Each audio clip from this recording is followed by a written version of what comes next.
ఒక్కసారి కూడా మీ ఆయనని చూపెట్టలేదు? మా ఆయన కెమెరా అంటేనే సిగ్గు. అబ్బో నేను అసలు ఉంచను కూడా ఉంచా.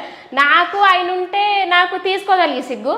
ఇక ఆయన ఉన్నప్పుడు నేను తీసుకున్నాను అనుకో, నేను ఏడ కెమెరాలో పడతానో ఏమో, నేను అంటే ఇట్లా వీడియోలో కనబడతాను కానీ అబ్బాబ్బా బుజ్జావు నేను పోయినాక తీసుకో అని అంటారు.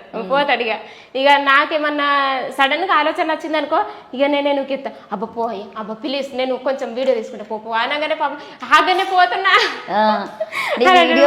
ఆయనను పంపిస్తావు ఇంట్లో మొత్తానికి?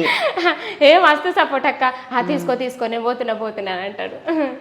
సూపర్. అసలు నిజంగా అంటే ప్రతి వీడియో కూడా జనాలను అట్రాక్ట్ చేసేలాగా, అంటే ఇప్పుడు వచ్చే వీడియోస్ కొన్ని చూడడానికి కూడా మనం ఇట్లా చూస్తూ ఉంటేనే అబ్బా ఏంట అన్నట్టుగా ఉంటుంది ఇన్స్టాలో కొన్ని.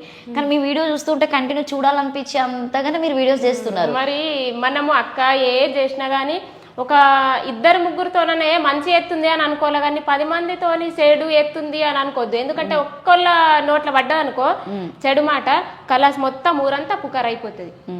మరి ఒక్క మంచి పని చేసినాం అనుకో అసలు ఇంకొకళ్ళకి కూడా చెప్పారు, అగో మనం చెప్తుంది దాని గురించి చెప్పుకుంటారు, గొప్పలు చెప్పుకుంటారు, అది మళ్ళీ ఎదిగిపోతుంది, అది మంచిది అనుకుంటారు అని అనుకుంటారు. గట్లా ఏదైనా కానీ నాకు ఫస్ట్ నుంచి అయినా కానీ నాకు కామెడీ మీద ఇంట్రెస్ట్, యాక్టింగ్ అంటే బాగా పిచ్చిగా.